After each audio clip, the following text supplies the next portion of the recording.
बिल्लाहि मिनश शैतानिर रजीम बिस्मिल्लाहिर रहमानिर रहीम। আজকে আমরা পড়ব দরুদ শরীফ। দরুদ শরীফটা ক্লিয়ার করে ইনশাআল্লাহ আমরা পড়ব, ঠিক আছে? আমার সাথে সাথে বলবা, ওকে? আউযু বিল্লাহি মিনাশ শাইতানির রাজীম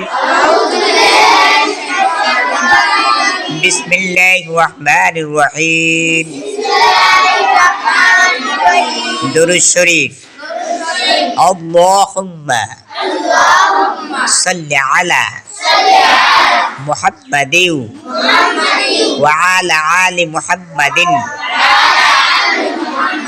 কামা সাল্লাইতা আলা ইব্রাহিম ওয়া আলা আলি ইব্রাহিম ইন্নাকা হামিদুম মাজিদ।